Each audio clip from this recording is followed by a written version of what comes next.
S-I-Y-A-S-H-R-E-Y-A.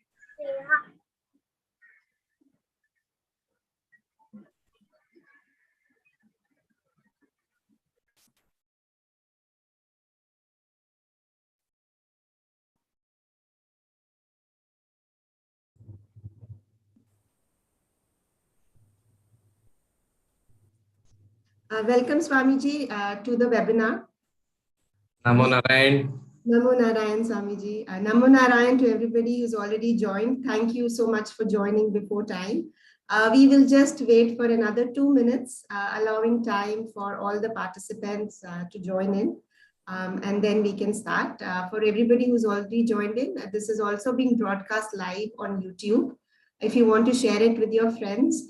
Ashish, would it be possible to share the YouTube link of the recording on the chat so people can share it with those friends who are not able to log in on Zoom? And this webinar will also be recorded and we'll share the recording with all the participants. So if you are unable to hear it completely, you'll always have the recording available for you. Oh, so we have Shreya and Sia who were there yesterday, huh? Yes. Namo Narayan, Shreya.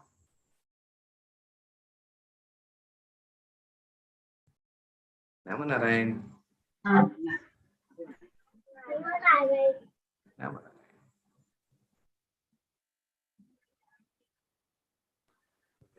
Narayan, Swamiji. Namo Narayan. Namo Narayan.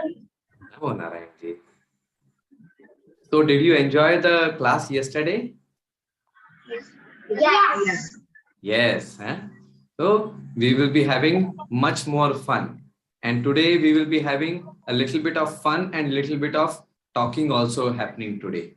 Is your mummy and daddy also there with you? Yes. Yes. Can they also join? Because today we will also be talking to them. Yes. Yes. Wonderful. Very nice. Very nice.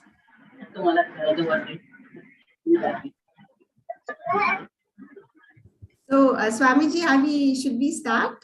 Yes, I think we should start, and we can start with Om chanting. So, let us begin.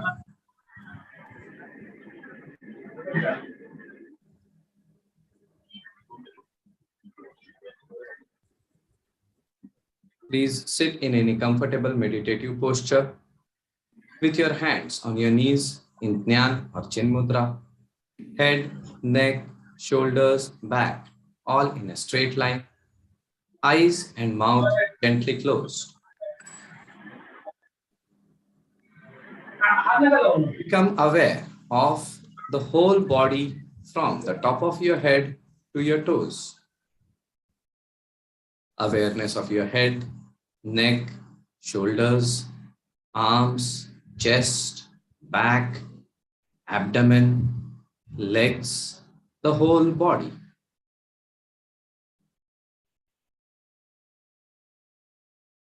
And now bring your awareness to your eyebrow center. Become aware of your eyes and the eyebrows above the eyes. And in between the two eyebrows, we have the eyebrow center, Bhrumadhya, that place where Mummy applies tilak to us on special occasions. So become aware of this point. And maintaining your awareness of this point, we shall chant the mantra Om 3 times together. Taking a deep breath. Om.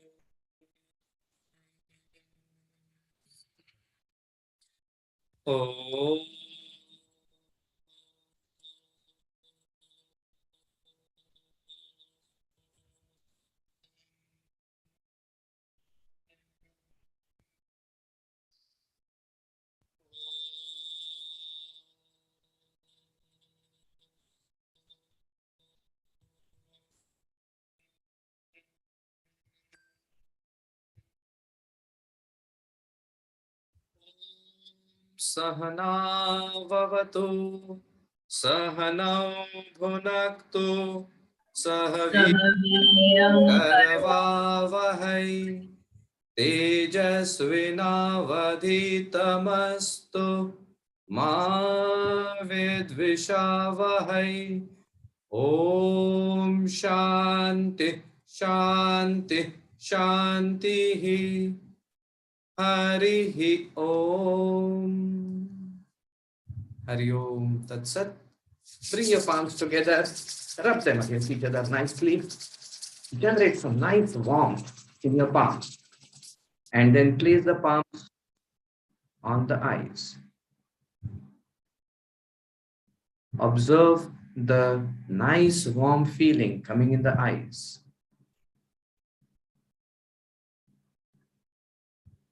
And then when the palms cool down, then we move our palms away and open our eyes.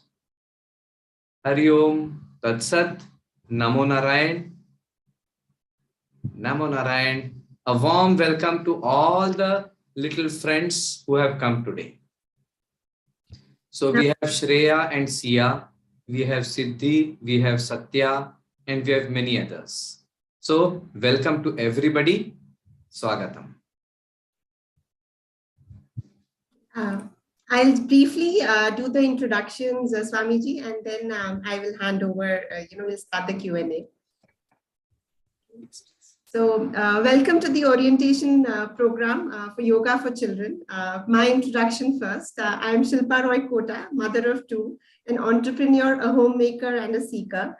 I believe that every parent like me is constantly searching for answers in order to become a better parent and provide better opportunities for the children. Yet, we are often cornered not only by the speed of change around us, but by the speed at which our children are growing. Techniques which seemed to just work a few years ago are no longer relevant. As a parent, we are always in a dilemma, whether to be friendly, flexible, stony, aggressive, or laid back. The COVID-19 pandemic has just added another layer of complexity.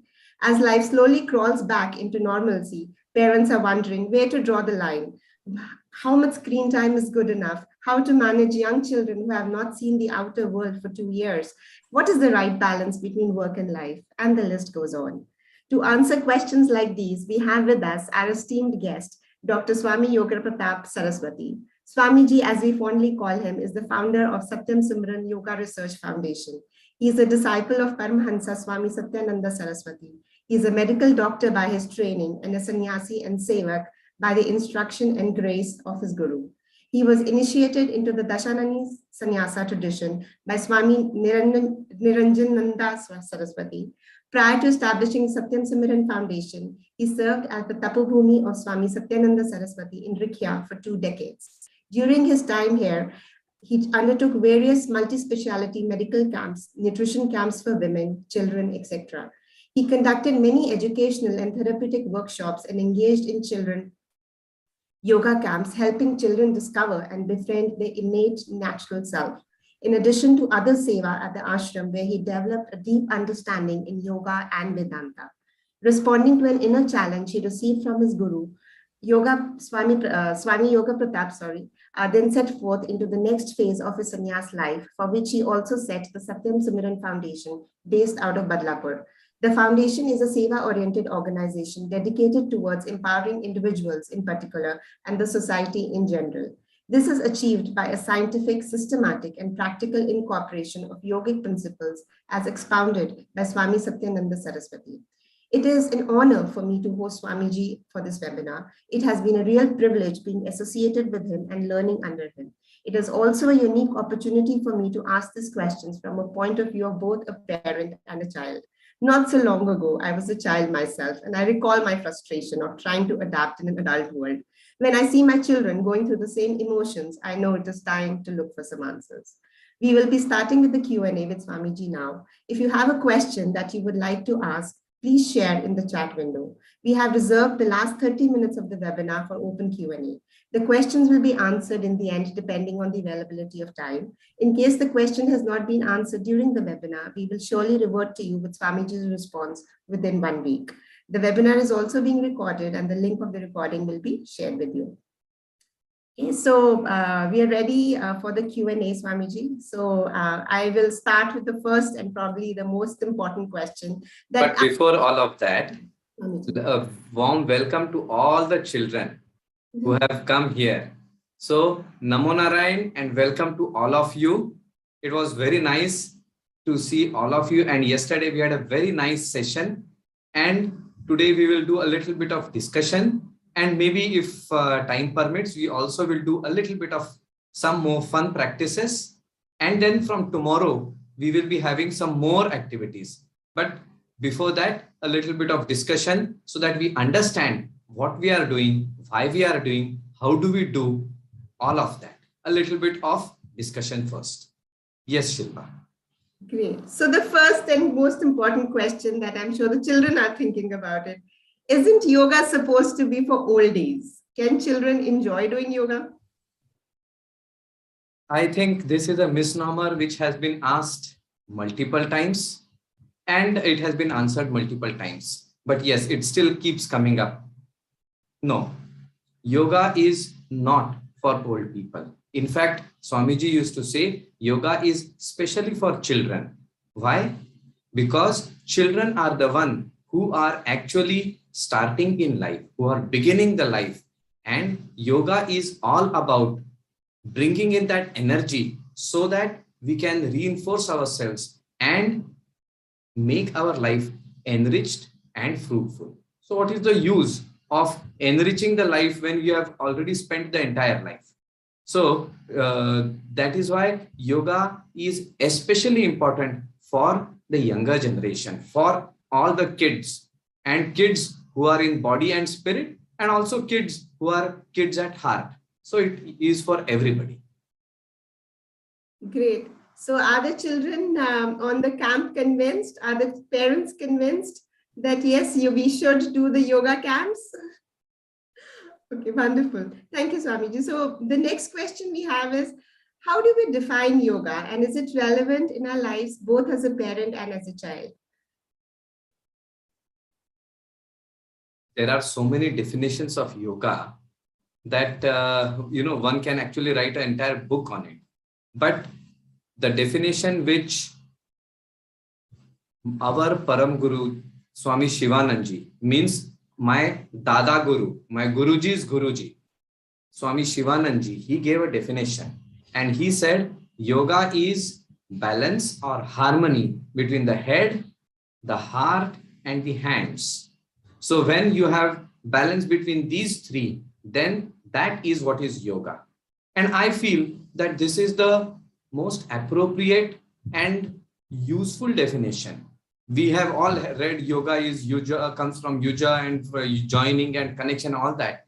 But until and unless you don't understand that you have got three different aspects of your personality, the head, the intellect, the heart, the emotions, the hand, the actions. We need to have harmony between these three. So that is something which is very essential. And when that happens, then the ability goes up exponentially. That is the basis of yoga. And so in today's times, I would say that is the definition which is very relevant for us. Wonderful. So leading on the same thread, Swamiji, what according to yoga is the concept of parenting? Let me first say what childhood means. Because all of us have experienced childhood. Some of us are actually experiencing it even now. And some of us have maybe slightly have older memories of that. But we all have been children at some point of time. So what does childhood denote to us? Childhood denotes happiness, joy, that time in life where we can play, we can enjoy. Everything is new. So we are very curious, wanting to know what is all those things. So that is something which childhood is. An ability where we can learn many things, and phase of life where we are growing and therefore developing, getting a direction so that we can move ahead. That is what childhood is. So then, in accordance, what does parenting mean? Parenting is being an example to the children. Parenting is protecting, nourishing, supporting the children. And in the same manner as childhood is very spontaneous, parenting is also very, very spontaneous. Sometimes what happens is we apply too much of mind. When we see a small child, you don't need education and degrees to tell that, your heart goes out, and when the moment the child smiles, your heart lights up. You don't need degrees for that. This is a natural, spontaneous thing. In the same way, parenting is also very natural and spontaneous. Unfortunately, what has happened is that we have started applying too much of our brains, and we have started disconnecting from our hearts. It is very essential that we need to restore this balance. When we start connecting with the heart and using the intellect, which is refined, to support these emotions and regulate the emotions wherever needed, then you will see parenting becomes very spontaneous and very easy. One very important thing which is there in parenting is that we are not experts in the science of life. Point number one. Point number two, the challenges which children will be facing will be different than the challenges which we have faced. So therefore, if we want to say that, look, in my childhood, I have done A, B, C, and D. So therefore, now you must do this, this, D. No, the situations, the times, the requirements, the problems, the company, everything is different. So the child has to discover his or her own way into life. The parent has to support, to provide help, and become a role model. Become a role model, not tell the child, do this, do that, don't do this, don't do that. Many times we get into that trap of telling, and it is not wrong because we care for the children. It's not wrong, but we need to understand that sometimes it can be counterproductive. In the same way as when we were very, very young, little babies, at that time, our mothers would not allow us to go near the fire. She would keep us away. But just a few years later, she would tell us, please go heat up the water and bring it. Now, she at one point is stopping me from going to fire, and at another point, she's asking me to go to the fire. There is a difference. When my capacities have started increasing, then the response of the mother changes. And this happens very spontaneously. So this type of spontaneity, liveliness has to be there. Third thing which I feel is we need to understand and learn from children how to be alive, how to be observant, and how to live life to the fullest in the moment. Children always live life to the fullest. If they cry like there is no tomorrow. And when they laugh, they uplift the whole world with it. They are full and pure in whatever they do. We should also try to do that. And when we as parents try to do that, then the experience which we have gained stands us in good state, and we can help our children discover life for themselves, and wherever possible, they learn from our experience. But they will always decide what has to be done. To allow them to decide, they need to be educated. Education happens in schools, but also education happens at home, in our playgrounds, in everything that we observe. Nobody has taught us how. We have never gone to any school to learn how to walk, how to talk, how to do toilet training. That we all do on our own. We know how to put our clothes. We never went to school for that. Why and how? We do that because we are able to observe.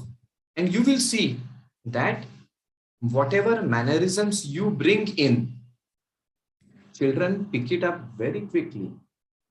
I have seen there have been some parents who used to give bad words, slurs in front of the children. And the children picked it up. They did not understand the significance of it, but they picked it up. And they used to say the same thing. Why? Because my father says it or my mother says it.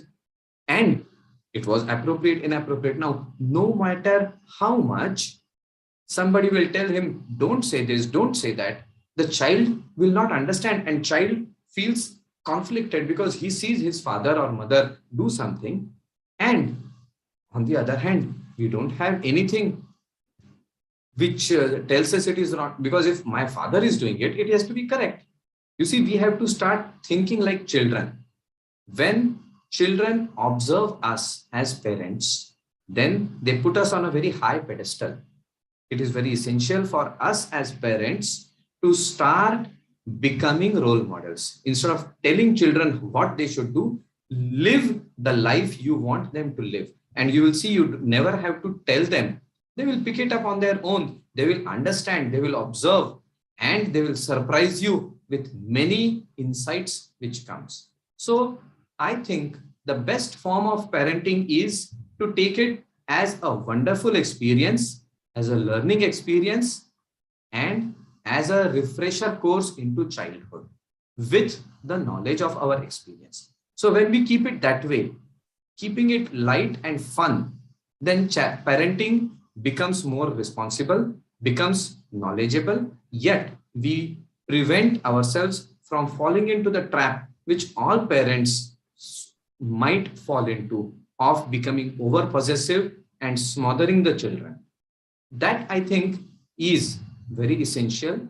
And to do that, you need to be able to manage your emotions, your intellect, and your actions. So we come back again to the definition which Swami Shivananji gave: harmony, balance, coordination between the head, the heart, and the hands.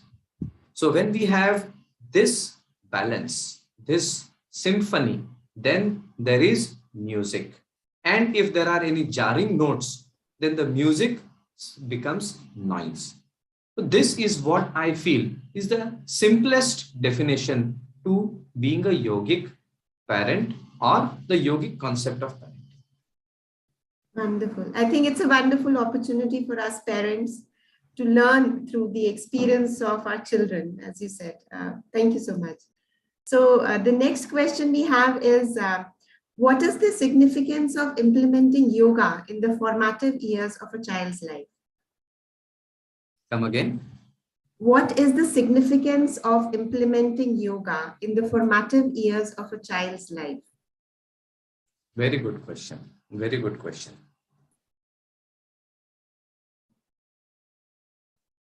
You see, yoga is not asanas or pranayam or meditation. Yoga is a way of life. And let us understand it from a slightly different example. We all know that there is electricity as one form of energy. And with electricity, we are able to achieve lots and lots of things. But there is also a higher form of energy, nuclear energy. And this nuclear energy is 100,000 times more powerful than electric energy. So I feel we need to understand that in the same manner, all of us have got two different circuits, let us call. One which is an ordinary circuit with which we can do all the mundane things in life. But when we want to go higher, when we want to become like a genius, when we want to become like Sachin Tendulkar or MS Dhoni or like Albert Einstein or like Mozart, when we want to become somebody which is extraordinary in whichever field, mind you, not only in studies, in whichever field. If we want to become extraordinary, then we need to tap into that energy. That energy allows us to have a higher understanding of things.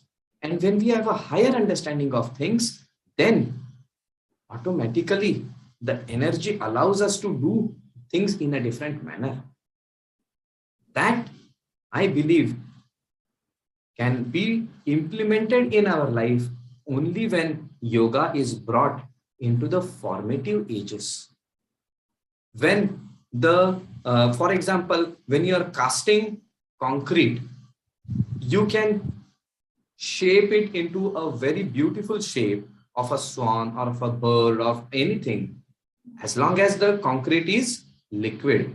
The moment it starts setting and starts getting solid, then you cannot change it.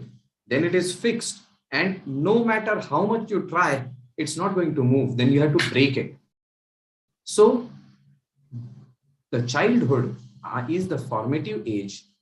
And at that age, if we bring in this higher energy, then we are allowing children to express the beauty, the innocence, the highest form of potentials which they have, that we can actually allow them to bloom to the maximum. If today, at this age, we want to start that journey, we have already lost 30, 40, 50, 60, 70 years of our lives. Now to start is a little bit difficult. So let us give our children a head start and bring this science in our life so that our children can be whatever they want with 10 degrees higher capacities. If he wants to be a painter, he can be a Van Gogh. If he wants to be a musician, he can be Mozart. If he wants to be a composer, he can be a Tulsidas or Kalidas. If he wants to be an orator, we have so many examples. If he wants to be a sportsman, we have that. If he wants to be a scientist, we have so many examples of genius. For example, we have Bill Gates, we have Dell. These people, they have not really learned so much, but they have been able to bring out into life so much more than what just formal education can teach us. Why? Because they had this higher energy already bubbling up in them, and they managed to channel it into something which was very useful, very beautiful, and something amazing came up. So if we want our children to be greater than us, if we want our children to discover newer paths, then I believe there is no other option but to bring that system which can activate this higher energy into children and allow them to express the maximum potential in their life. Wonderful. I love the example of the concrete when it is more malleable. I know my mind is kind of concretized by now, but I'm trying to break it and learn. But thank you for that, Swamiji. So now we come to the more modern day challenges, especially thanks to COVID, how the scenarios have changed in our life. So the next question is, Swamiji, the last 2 years have been really challenging for children. They have been isolated from their friends, cooped up inside their house, and surrounded with fear and uncertainty all around. In such circumstances, how can parents support the emotional and mental strength of the child? That's a very good question. But I see many children also over here with us today. And I think they will be a little bit bored if we are just talking and not doing anything, right? So let us take a 2-minute break and let us do one very nice practice with children. Okay. So all those who are children and who think like children, we will do this. So all the children, turn on your video so that I can observe you. I have got Raj, I have got Satya, I have Shreya and Sia, I have got Siddhi, I have got Arush, I have got Nidhi. Wonderful. Great. Okay. Vinod, Ritu. Wonderful. Okay. So now we are going to practice one very simple asana, which is like, okay, amongst the animals in the forest, which is the animal that you like the best? Please unmute yourself and tell me. I have allowed you to unmute. So all the children, please unmute and tell me one by one, which animal do you like the best? Swamiji, I like peacock. Peacock. Very I good. like a deer. You like a deer. And Swamiji, I like dog. you like a dog. Very good. Anybody else? I like rabbits. You like rabbits. Beautiful. Okay. Shall I tell you which animal I like the best? I like the lion. You know the lion, he is the king of the forest, right? Huh? So I like the lion. And when the lion roars, what happens? When the lion roars, then everybody runs away because they are afraid. And the lion is able to express himself maximally. So do you also want to be able to be like a lion where you can, when you talk, everybody listens to you very attentively? So if you want to be like that, then we will do a very simple asana. We will just do 3 times. This is known as Singha Garjanasana, the roaring lion pose. Have you heard about this asana earlier? Yes, Swamiji. Yes, very good. Okay, so for this asana, let us come into Vajrasana. Do you know how to sit in Vajrasana?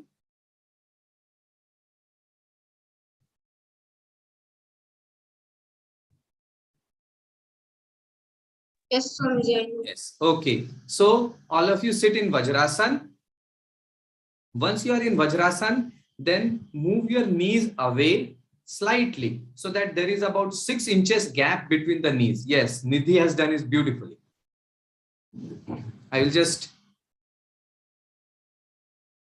add spotlight to her so that you can see. Yes, that is how you have to sit, with your knees slightly apart. Very good. Very good. Now everybody is. Now we'll do a very simple variation. Place the hands on your knees like you have placed, Nidhi, and make your elbows straight. Now your elbows are slightly bent. Make them straight. Very good. Look up slightly, up, and try to focus your eyes at the eyebrow center. Like you see the tika which I have at that point on your forehead. Try to focus there and bring your tongue out as possible, like Ma Kali. Long tongue coming out. And then once it is out, then you have to roar like a lion. Just see how I am doing.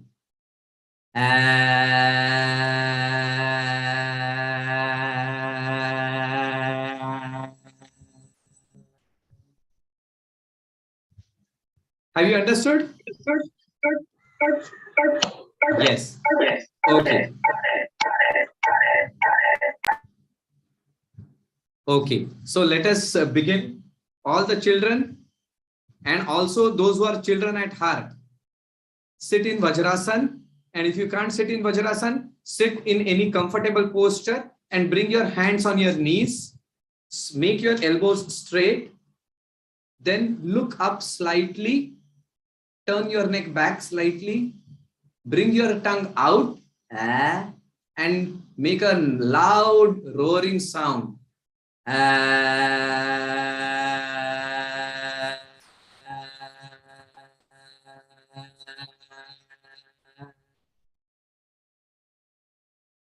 Taking a deep breath once again.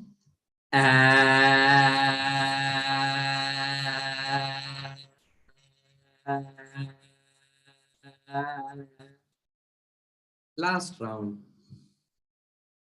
Now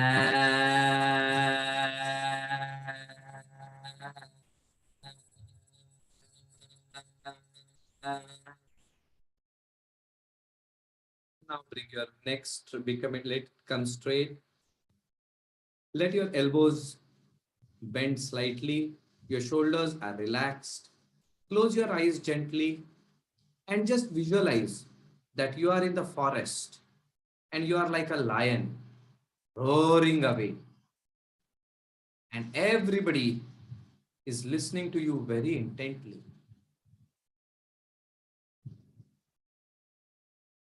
And now say goodbye to the lion. Bring back all your little friends, the deer, the rabbit, the peacock, the birds, the monkeys. Bring them all with you and then gently open your eyes. And we will now go ahead and ask Shilpa ji what other questions she has.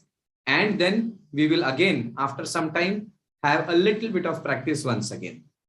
Yes, Shilpa, you were asking a question. I feel powerful like a lion, Swamiji.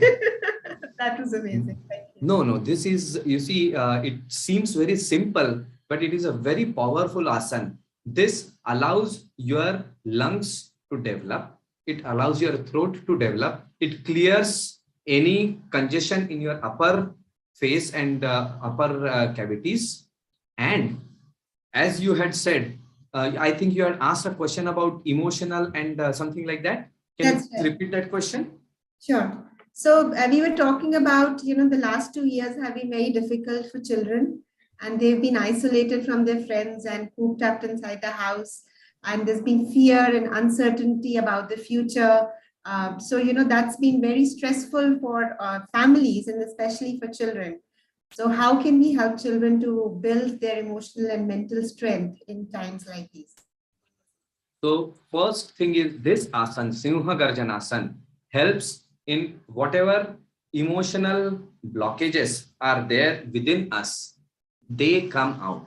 Because many times we are not able to talk. When we want to really get angry, we can't because it's not correct. Mummy will get angry, daddy will get angry, boss will get angry, everybody. So we have to keep smiling even when we don't want to. And that gets cooped up inside. So when you do Singha Garjanasana, then all that blocked up energy, pent up energy comes out. So that is one thing which is very helpful. Second thing, what you said, that during the lockdown, children had all these difficulties. Let me tell you my experience. For children, it was a very nice time, a different time, but a nice time. The problem started when parents started having problems. Children on their own did not have problems because it was nice time. I could never see my mother. I could never see my daddy. Now I can see both of them. I can be with them. So for me, it was a good time. But when parents started having problem, that problem started reflecting on the children. And then that became a difficulty. No doubt, children have had a lot of tough times during this. But it is not because of children that the problem came in, because the environment, children are like sponge. If there is a lot of fear around, they will start feeling afraid. If there is a lot of anger, they will start reacting. All these things happen. So, and it is not incorrect because everything was uncertain. So there was a lot of fear, uncertainty, insecurity, and that has affected children. I feel the most important thing is to allow children to let them come out a bit gradually because 2 years you had introverted all the children perforce. Now suddenly you can't ask them to jump back into something which, because 2 years for a child is a long time. Now it has got into a different habit, and now to turn it all over again, there has to be a transition into that. And change is never easy until and unless we don't prepare for it. You see, you cannot run suddenly at 140 kilometers an hour. You have to, even when, the fast bowler, there is a fast bowler who is some new fast bowler who has come. But whichever fast bowler is there, he will not just stand at the crease and bowl. at 140, 150, 160 kilometers an hour. No. What does he do? He goes back. From the run up, he starts running slowly, then picks up speed, maximum speed, and suddenly he bowls the ball. So all the energy which is generated is transferred into the ball and released. So the same way, when we want to make a change in the lives of children, we need to actually allow them to take a run up.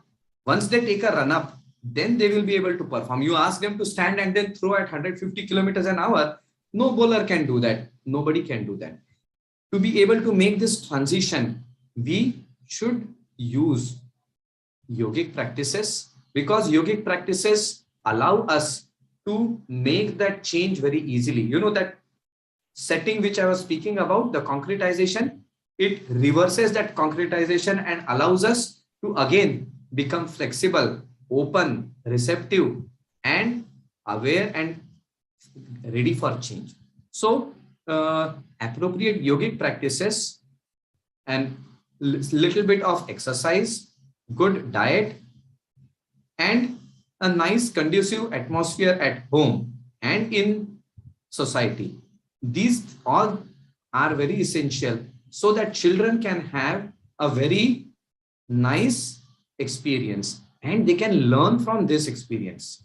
Mind you, some of the insights which I have had from children during this time have been really eye-opening. They observe many things which we forget to observe, and they bring up nice points. We should allow them to do that. So this should be used as a great opportunity rather than, oh my God, this is a big problem. For children, it's not a problem. For us, it's a problem. Let's not transmit it to the children. Let them be happy and joyful. We need to support them with proper nourishment and nurturing of the body, of the mind, of the intellect, and of the emotions. Let us do that, and children will blossom on their own. Beautifully said. I like how Shreya and Sia were smiling all along and nodding their head, agreeing with you. The problem is not with us. And I genuinely agree to that. I think we parents need the alignment more internally amongst us, and we would be looking for guidance to use Swamiji also for that. But let's move on. So another question we have is also based on modern day. Like there's so many things happening in the world around us today that it is often difficult, even for me, to pick my priorities and stick with them. The fear of missing out makes us pick too many things, and it often ends up in being, not focused on any one particular thing. How can I help my child filter out all the noise and build focus towards the goal? That's a very important point. How can we have focus? For having focus, one thing which is very essential is we need to have less amount of noise. And at the moment, we are bombarding ourselves with more and more noise.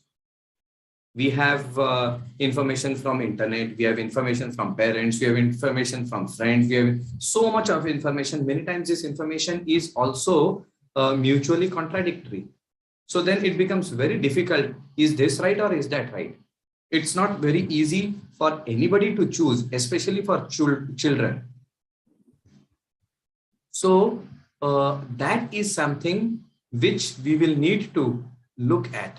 First thing is reduce the bombardment which is going on. There are few things which we cannot reduce, but there are few things which we can. So we should try to reduce that so that it allows us an opportunity to assimilate. Then we need to allow, children have lots and lots of questions. I just see that Arav, I think, has put in a query here about something. So please make sure that you bring that question up in the next query. So children have lots of questions and we do not have time for them. They cannot ask us those questions. We don't give time so that we can rediscover life through their eyes.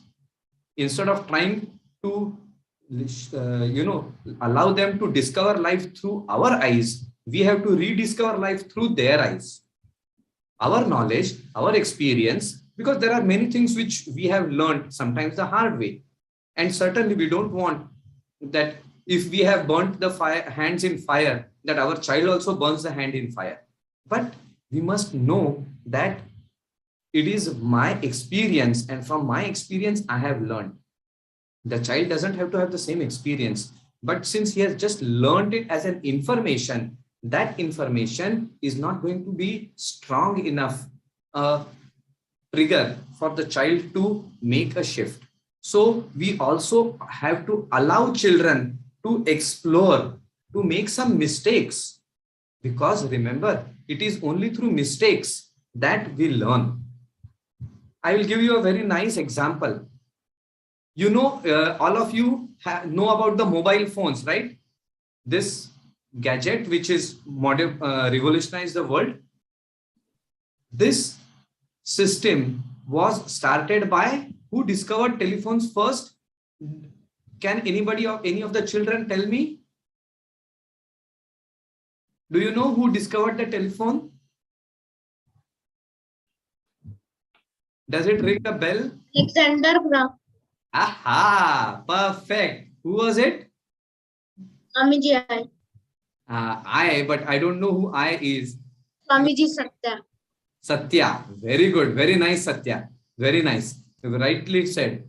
So do you know that the discovery of a telephone was an accidental event? They were not actually working towards discovering telephone. They were doing something totally different. When suddenly Alexander Bell heard his assistant, who was in another room, say something, and he heard it here. And he said, oh my God. So this was, in a way, some error which took place. It was not what they were looking at. From mistake, they learned something, and something very revolutionary took place. So, my dear friends, first thing is, don't be afraid of making mistakes, because it is only through mistakes that we can learn. And when we make mistakes, of course, don't be afraid to ask from others, because there are so many others who are there who have also experienced things. So we can learn from their experience, but we have to live our life.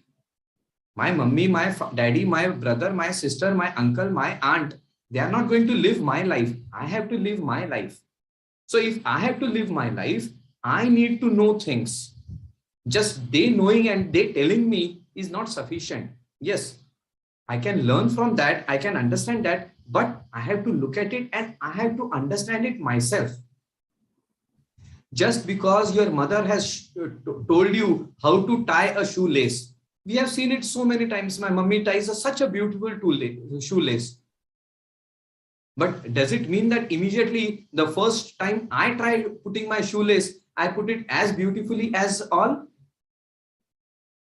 No, we are not able to do it. No? It takes a lot of practice.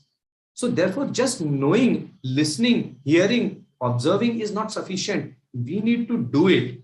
And we will fail. Once we fail, then we know, oh, where did we go wrong? Okay, so now I don't do this mistake. I do something else. And third and fourth. And one day suddenly we are able to tie shoelaces faster and better than anybody else. Why? Because we kept our eyes and ears open. Oh, maybe this way. No, maybe that way. Maybe this, maybe that. Remain. Today I am telling all the children who are here, always remain inquisitive. Always remain curious. Always learn. And don't be afraid of failures. If anybody scolds you for failing, bring them to me. I will scold all your parents. No, they are not going to scold you from today. You are learning. And if you fail, of course you are going to feel bad. Is there anybody who likes failing? किसी को अच्छा लगता है क्या fail करना? हमको तो अच्छा नहीं लगता है. किसी को अच्छा लगता है तो हैंड्स अप दे दो. तो अगर अच्छा नहीं लगता है तो thumbs down दे दो. Who does not like? So everybody does not like. But that is something from which we can learn. So when we fail, we are going to feel bad. थोड़ा सा आंखों में से पानी आ जाएगा. We will feel bad. We will cry for a day. All that is okay. It is okay to cry. It is okay to feel bad. But next day, we start again. When we fight with our friends in class, we fight for half an hour, 1 hour, we don't talk to them. And after that, we make friends with them, na? Or do we remain enemies all along? Bolo, bolo, bolo. Are you able to unmute? We make friends. Yes. So you make friends, na? So you move on.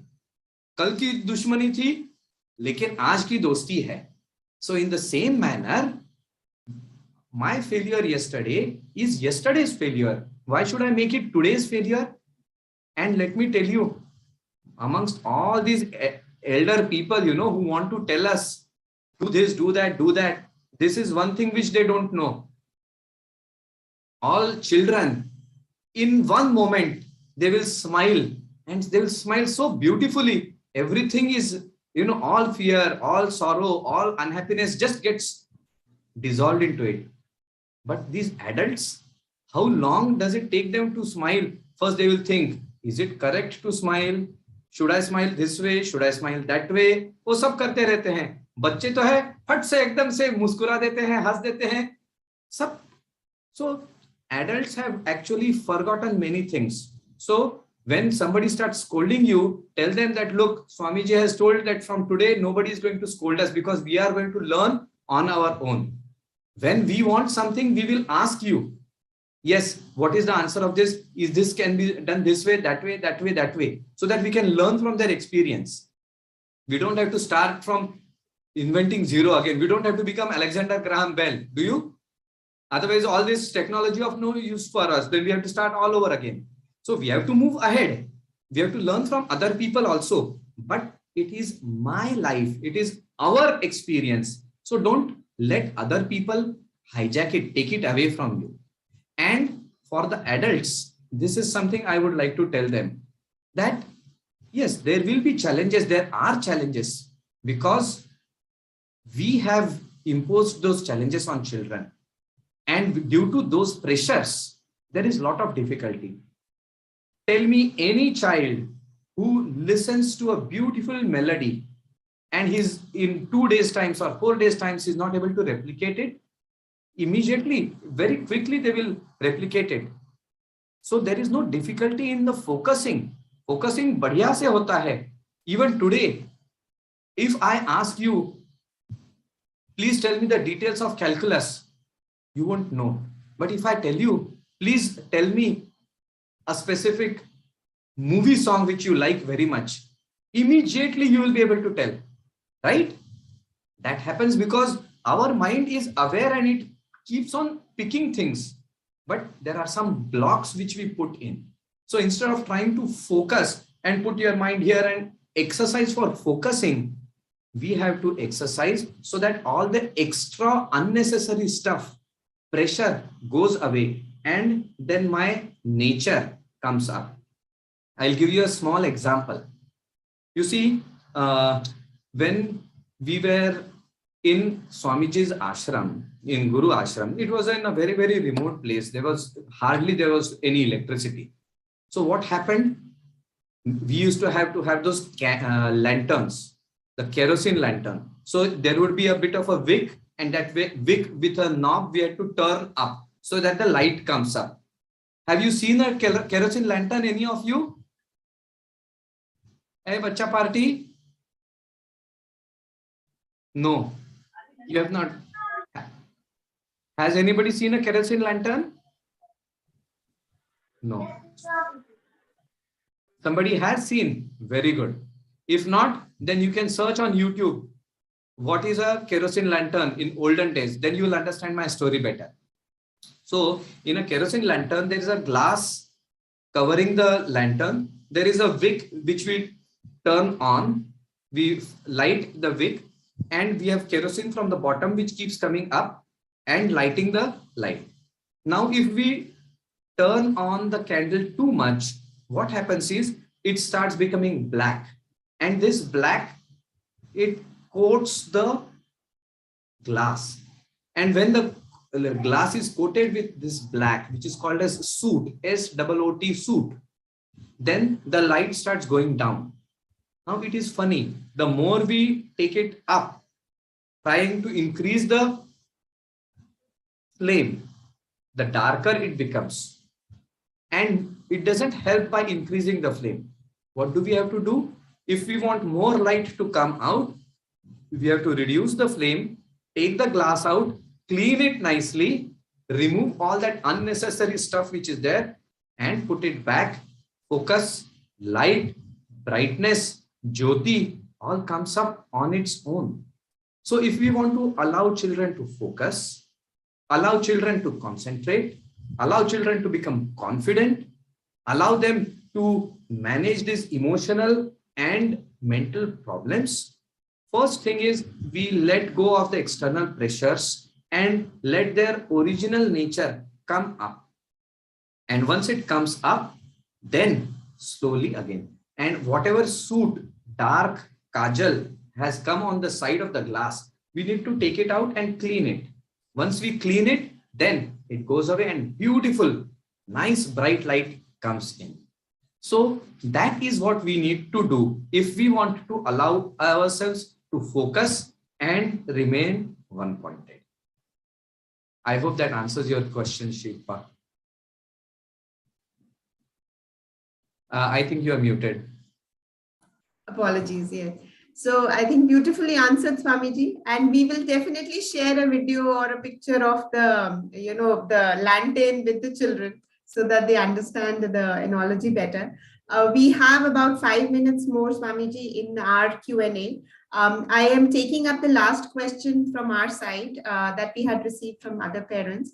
And I request all parents and all children to think of one question that you would like to ask Swamiji and chat. I think Satya or Ara, one of them, they just put a question in the chat box. I just saw that. I didn't read the question myself. So please make sure that that question is taken up. Yes, so Swamiji, I think only you have received the question. It is not available in everyone's chat. So we will take that up as the first question when we go into the open Q&A. Okay. So the last question, gentle reminder, कुछ भी पूछना है किसी को भी, कोई भी question है, तो please chat window में type करिए. अगर नहीं करना तो raise your hand. If you don't want to type, raise your hand and आप hand raise रखिए जब तक हम आपके turn पे नहीं आते. We will ask the question. ठीक है, आप बोल के भी पूछ सकते हैं. So हमारा your last question you were asking. So Swamiji, we have heard that आप कुछ yoga camp कर रहे हैं बच्चों के लिए. So can you tell us more about it? Actually, this yoga camp is basically something which is for all the adults to feel that, oh, this is something. For children, this is a time where they can enjoy and have a lot of fun. Typically, when we used to conduct camps, they were in one area. So we had lots of fun, a little bit of yoga asana also, a little bit of chanting also, lots of games, lots of quiz and puzzles and all those things. Unfortunately, we had planned to do it in Vashi as a offline mode, in-person mode, classroom mode, and then online for everybody. But our dear old COVID, he raised his head once again. So therefore, we had to say, okay, Baba, you are there. We will not come out. We will stay where we are. So it's going to be only online. But this next month is basically an opportunity for children to discover their childhood and learn some nice, fun yoga asanas, yoga pranayam, some meditations, lots of fun things to be done. And for the adults to understand what we are going to do at this time, I have made 4 different modules and I have made it independent because, sometimes some people might be going out for a week or 2 weeks. So then does it mean that they cannot take part? No, they can. I have got 4 modules on every week of the month. So first week of May, we will be taking a module which will be for emotional and mental balance and strengthening. The next week, week 2, we will be having for improving confidence and focus. Week 3 for improving communication skills.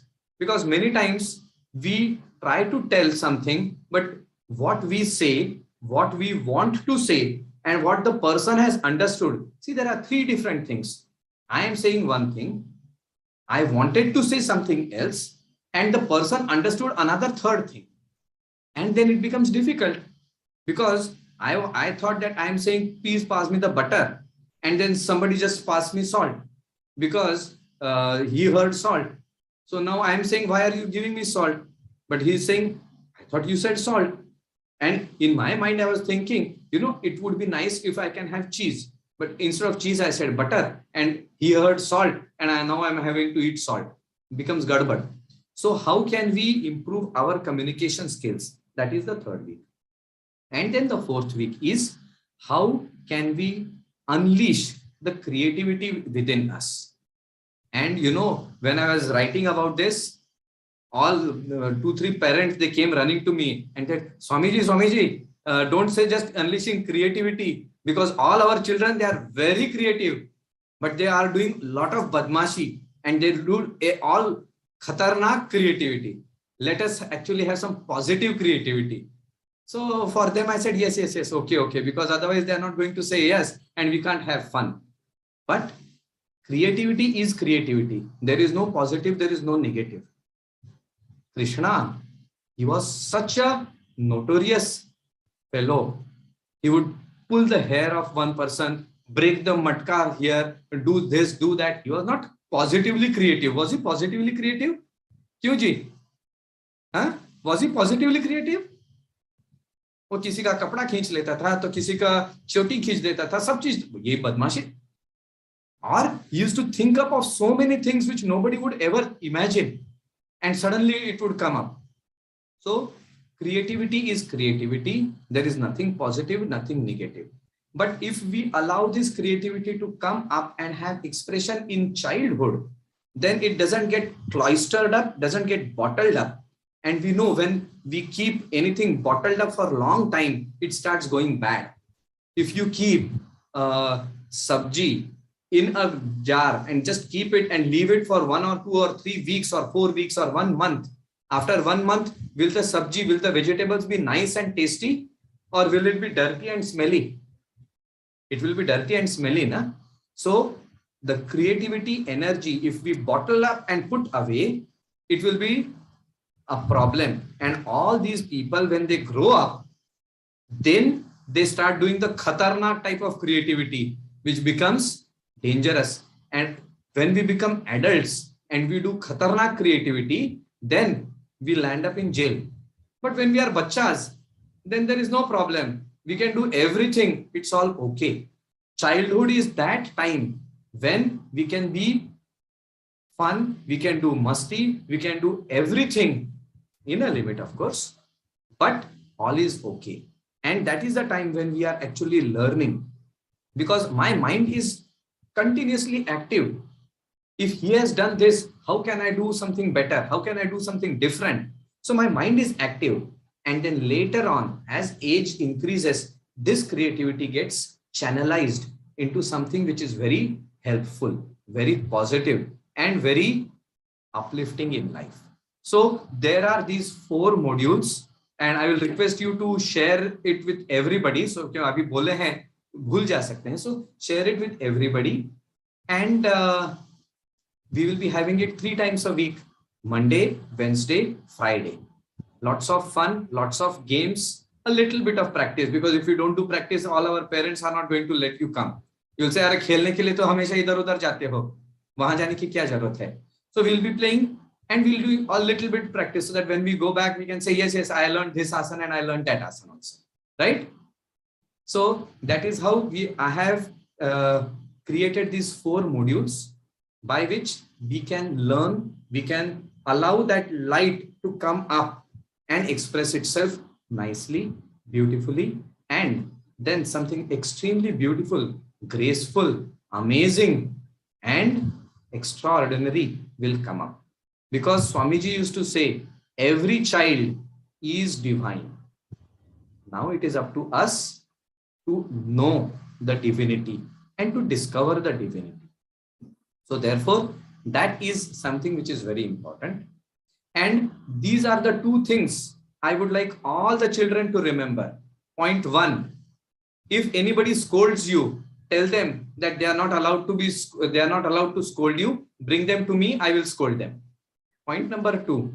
If somebody says that you are foolish, you are dirty, you are this, that, the other, bring them to me again, or remind them, I have said, and my Guruji had said, and everybody has said, every child is divine, and it is for us to discover the divinity. Yes, it is a process. Just like you have coal, and you need to polish the coal into a lot of different ways, then it becomes a diamond. Do you know that coal and diamond are made of the same carbon? But coal is dirty and black. Diamond is shiny. Why? Because when coal is subjected to a lot of temperature and lot of pressure, then over a period of time, this coal gets converted into a beautiful diamond. So if we want to become like a diamond, then we have to undergo a little bit of all of these things. Then beautiful diamond comes up. And if somebody says that, no, you are a coal, you say, I am a diamond in making. What will you say? Kya bologe? Kya bologe? I am a diamond in making. Yes, you are a diamond in making. Don't. If anybody says you are stupid, you are an idiot, you are a fool, you say, I am a genius in making. Samajh gaye na? So these two things you remember. Anybody who says anything, just tell them, मेरे पास आओ, हम उनको सब ठीक कर देंगे. Okay. Wonderful. Can I qualify for the children's camp, Swamiji? No. You are not qualified enough. Oh, but this sounds so exciting. I'm sure all the kids are so excited, looking forward to it. Yes. Wants me to become a child again. Yes. So okay. एक गाना था जो हमको याद आता है, जो बड़े लोगों के लिए बोलना चाहिए, आप सब लोगों के लिए. काश अगर हम भी बच्चे होते, नाम हमारा होता Bablu गबलू. That is the song. If only we were children. And I think it is very essential.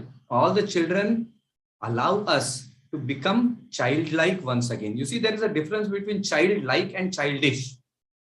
When an adult tries to become a child, but doesn't have that innocence in him or her, then it becomes childish. But look at the child, is so natural, so pure, so innocent, and amazingly original. That is childlike. We have to awaken that child within us and become childlike. And when we are dealing with children, then it is like we are reliving childhood once again. So from today, my request to all the parents is, use this time with your children to relive your childhood. Become the role model which you want your children to be. Because yes, it's not all rosy. There is lots of challenges, lots of difficulties. I understand all of that.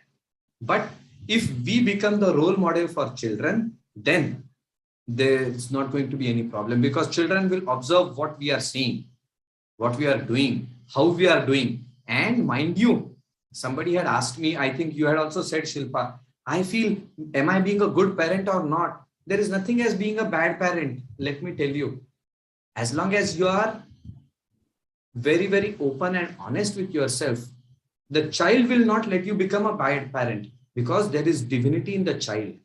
There is divinity which comes in and something good comes. As long as you are honest, you are sincere, you are open, and you are ready for change.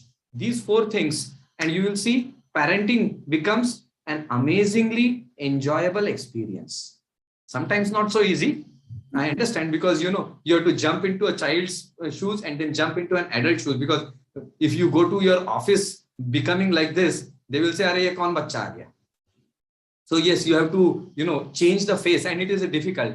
And all the children, I must tell you that we should also remember that our parents also have some difficulties which they have to face, which we don't know, which don't understand. So we थोड़ा सा उनको leniency दे देना है. कभी-कभी गलती कर देते हैं ना, तो उनको माफ कर देना है. बोल देना है जाइए माफ कर दिया, आप भी क्या याद रखेंगे. So we have to become friends with our children, because in today's times, if there is any relationship which is very precious and which is the basis of everything, it is friendship. And through friendship, everything is achieved. So that is what I feel is very essential. Wonderful. So, किसी का question? Anybody wants? Yeah, somebody had asked some. It was something to do with eyes. I think Swami ji, आपकी chat में होगा, because we don't. I will have a look. But whoever had asked that, can you just unmute yourself and ask that question directly, if it's okay with you? Swamiji, I tell that question. Yes, please. Can you ask me so that I will not have to search that question? Swamiji, I am having eye problem. So tell me some asanas by which I can heal my eyes. Oh, wonderful. Okay. What problem are you having in the eyes? Swamiji, I can't see white things. You cannot see White things. white things. Okay. Okay. Sorry, can you say again? स्वामीजी दूर का नहीं दिखता. दूर का नहीं दिखता है. अच्छा, हाँ, ठीक है, कोई बड़ी बात नहीं है जी. हाँ, कोई बड़ी बात नहीं है. क्या है ना कि अभी भी देखो, हम लोग कंप्यूटर के सामने बैठे हैं. ये कंप्यूटर जो होता है ना, आंखों पर वहां से जो लाइट आता है, उससे आंखों पर प्रेशर आता है. उसके चलते आंख थोड़ा सा कमजोर हो जाते हैं, तो चश्मा लग जाता है.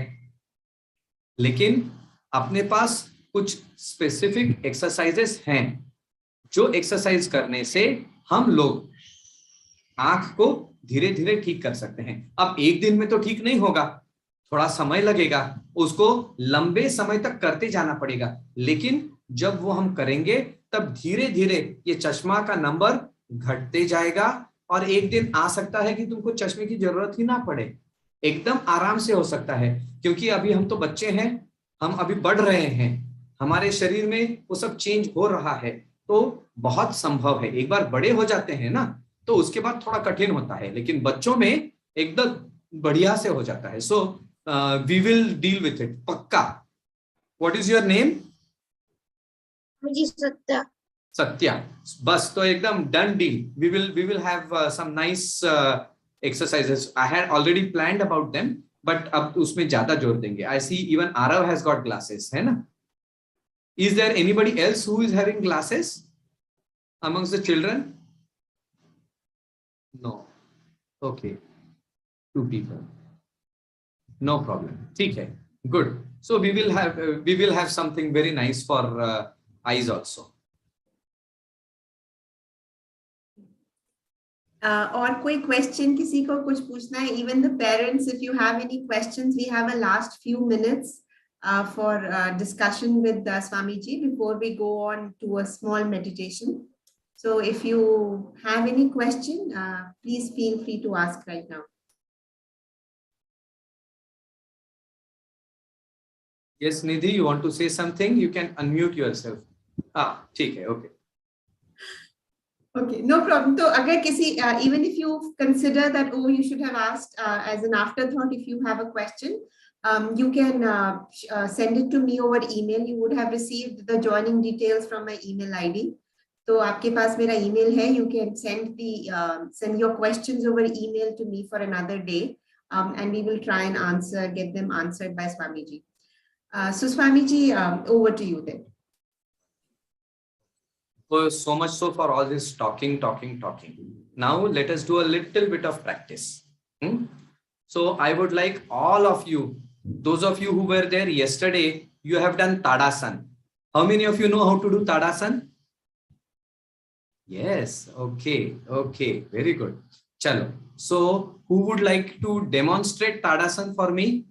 Nidhi, you would like to? Very good. Okay. So I will add you as a spotlight. Okay.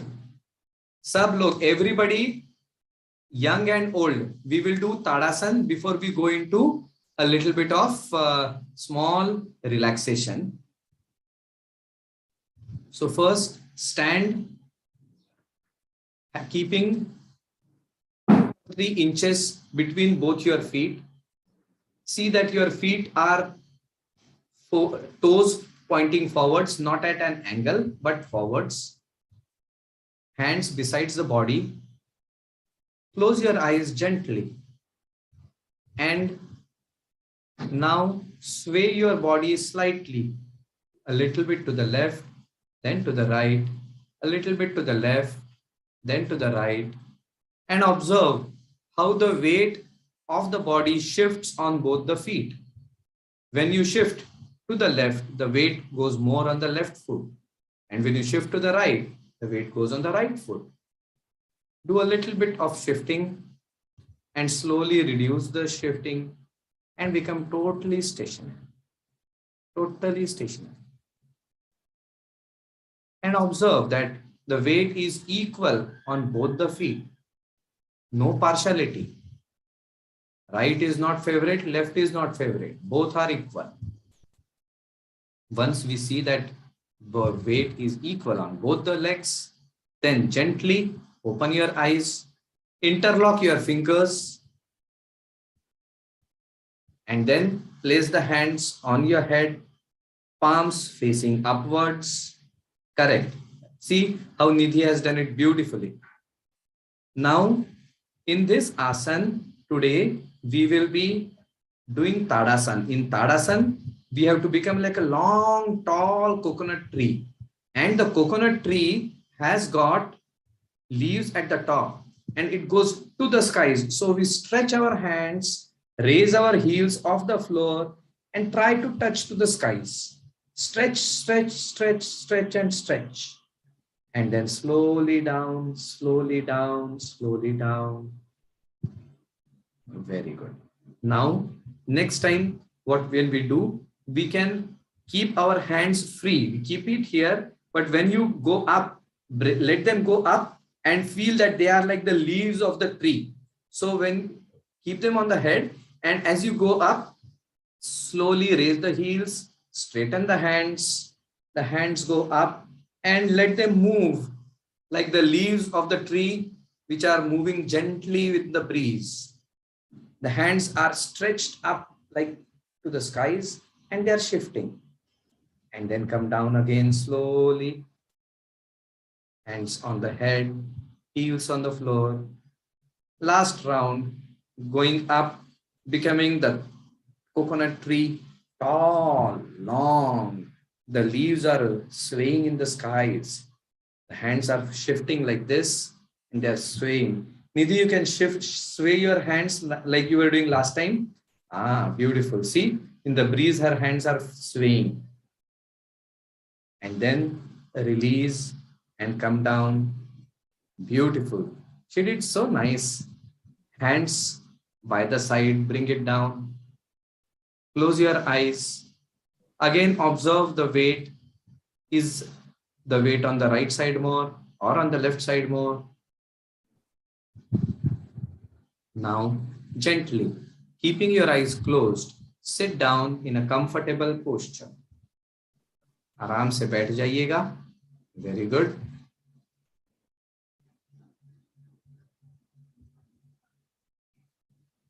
Hands on your knees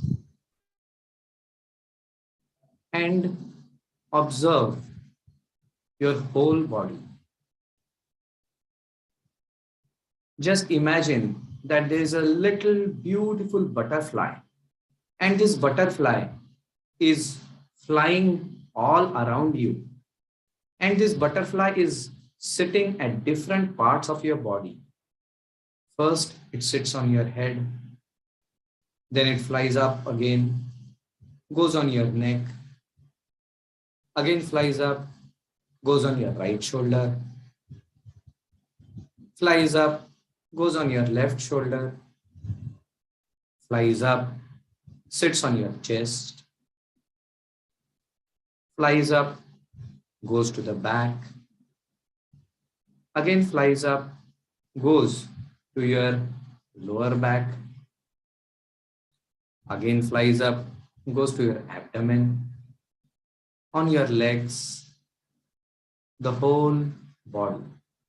Just recall all the places where this beautiful butterfly sat. It sat on all the parts of the body. And now this butterfly is going to sit at different parts of the body. And I will tell you which parts it is going to sit. And you have to just imagine, visualize the butterfly sitting on that part of the body. The butterfly is now coming to your right hand thumb, second finger, third, fourth, fifth, butterfly on the palm, on the wrist, elbow, shoulder, in the armpit, upper back, lower back. It sits on your hip, on your thigh, on your knees, on the calf muscles, on your ankle, on the soles of your right foot. It sits on the right big toe, second toe, third, fourth, and the fifth. It flies up once again, goes to the left side. It sits on the left hand thumb, second finger, third, fourth, fifth, sits on the palm, on the wrist, on the elbow, on the shoulder, inside the armpit, on your chest, on your abdomen, on your left hip, on the left thigh, on the left knee, left calf muscle, ankle, heel, sole of the left foot. It sits on the top of the left big toe. Then it jumps to the second toe, jumps to the third, jumps to the fourth, jumps to the fifth. Now it jumps to the top of the head. It is sitting on the forehead. Now, with the right wing, it touches the right eyebrow. With the left wing, it is touching the left eyebrow. With the right wing, it touches the right eye. With the left wing, it touches the left eye. It jumps up and sits on the eyebrow center, Bhumadhya, and jumps and goes to the right ear, then to the left ear, jumps to the right cheek, left cheek, right nostril, left nostril. It sits on the upper lip and gives you a tiny little peck and a kiss on the lower lip, on your chin, on the throat, on the right hand. It flies all around the right hand, flies around the left hand, flies around the whole body. Whole body. It is making circles around the whole body. Observe this butterfly sitting in one place and getting up and going all around the body. Then the butterfly comes and sits on your abdomen. It has become tired, so it is sitting there breathing heavily. And as you breathe, you observe that the butterfly also moves up and down, because as you breathe, you can see the abdomen moving up and down with your breaths. And this butterfly, which is sitting there, is also moving inside and outside. Let us count how many times does the butterfly move in and move out. But we will do the counting in the reverse direction. We will start with 11 and come down till 1. So let us start breathing in, breathing out, 11. The butterfly moves out and moves in 10. This way, continue from 11 to 1, one after the other.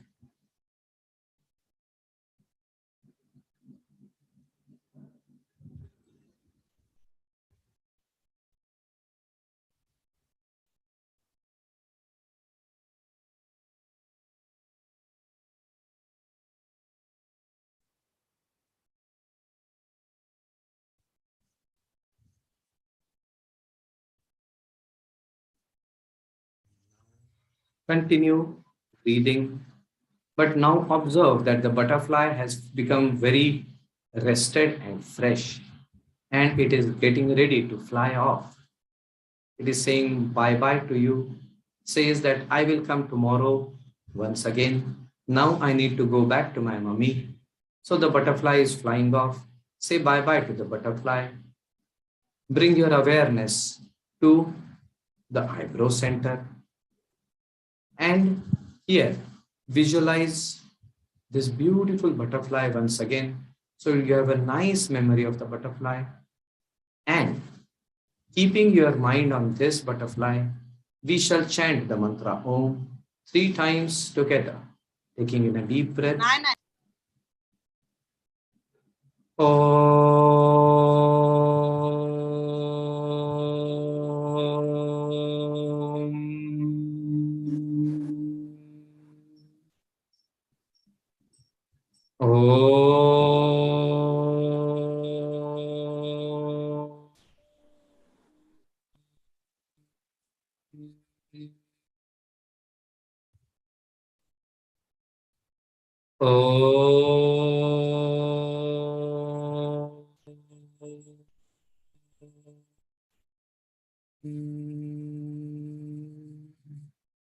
Keep your eyes closed and listen carefully to the mantra I am chanting.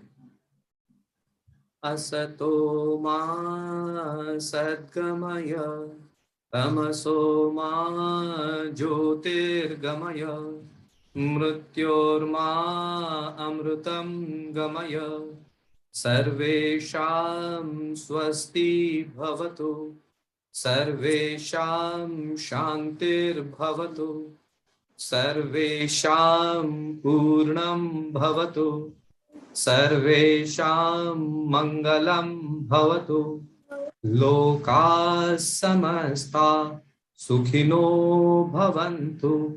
ॐ त्र्यंबकं यजामहे सुगंधिं पुष्टिवर्धनम् उर्वारुकमिव बन्धनान् मृत्योर्मुक्षीयमामृतात्। ॐ Shanti, Shanti, Shanti. Bring your hands in pranam mudra. Do pranam, keeping your eyes closed. Tvameva mata cha pita, tvameva bandhuscha sakha, tvameva vidya dravinam, त्वमेव सर्वं मम देव, त्वमेव सर्वं मम देव, त्वमेव सर्वं मम देव। Hari Om. Rubbing your palms gently once again. Generate some nice warmth. Place them on the eyes and experience the warmth radiating from the palms to the eyes. And then, when comfortable, gently move the palms away. Open your eyes. Hari Om, Tat Sat, Namo Narayan. And with this, we complete our practice for today. And tomorrow, our sessions will start at 3:30 to 4:30 for children who are below 12. And those who are 12 and above, we will have from 4:45 to 5:45. Shilpa ji, that's the correct timing, right? Yes, it is 3:45 to 3:30, sorry, 3:30 to 4:30.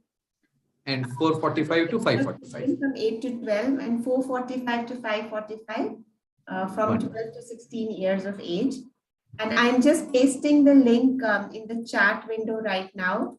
If you wish to register, then you can use this link to directly register for the program. You can also send it to the email so that all the parents can also have that. Yes. So some participants I see who have directly joined this session, So if you wish to attend, please message your email ID right now on the chat window so that we can share all the details with you, including the recording of this webinar, the questions that have not been answered. And Swamiji, we has a small token for you. Swamiji, would you like to talk about that? The chanting, the mantra chanting Okay. that you would like to share? Yes, yes. You see, there is something which is very important.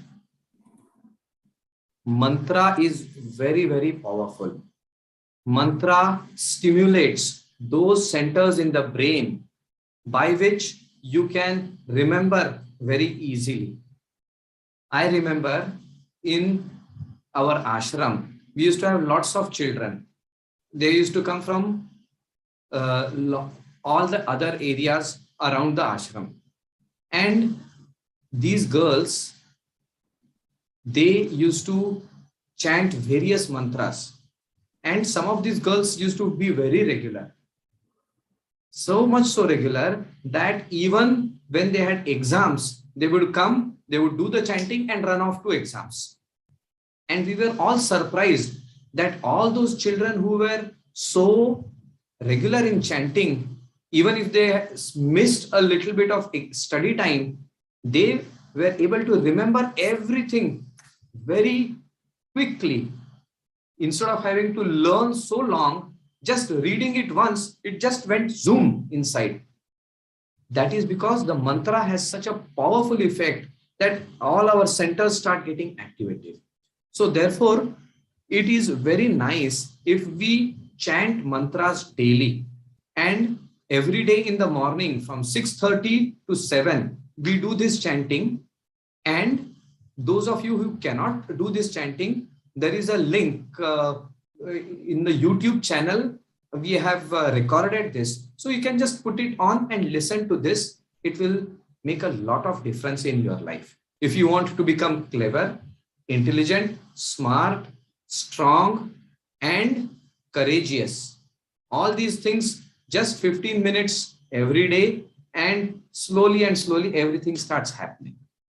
So that is the beauty and the secret of mantra chanting, which Swami Satyanandji gave. He gave 3 mantras: Mahamrityunjay for good health, Gayatri for intelligence and wisdom, and the Durga, 32 names of Ma Durga, for protecting us from all difficulties and making us strong and powerful and courageous like a lion, like a big warrior who can kill all the demons. You know, Durga has killed all those demons, you know. So she helps us become strong like Durga and takes care of us. So these are the 3 mantras which Swamiji has given us, and we chant them every day in the morning. So try to come in the morning at this time. Okay. So we have a question, a small question. Can a 3-year-old join the yoga camp? I think 3-year-old is too young to join, because at that age, I think a child won't be able to do the asanas, but they can certainly be a part of the program, because whatever is happening, those things go deep within and make an impact and make a change. And what I would suggest is, especially, you know, the pranayam and the yoga nidra aspects. But other asana aspects, it will be too early for the child. But let the child listen to all what is happening, and the child will imbibe it even without understanding. And you will be surprised that by the time the child turns 4 or 5 or 6 or 7, depending on the scale of the child will start doing all these things on their own. You don't even have to teach them then. So it can join more like a observer. And since it's online, yes, they can join. Thank you so much. So with that, we don't have any further questions, and we are also up on time, Swamiji, but it has been such a fun session for me as an adult. I'm sure the children have had a good time as well. So we look forward to seeing all the children in the yoga camp tomorrow. So Yes, ma'am. tomorrow at 3:30 for younger children and 4:45 for elder children. Okay. Namo Narayan and Thank you. bye bye till then. See you tomorrow. Narayan, sir. Namo Narayan. Namo Narayan, Bye. everybody. Have a great Okay. afternoon ahead. Thank you. Bye. Namo Narayan. Namo Narayan. Bye. Bye. Okay, Ji. See you. See you.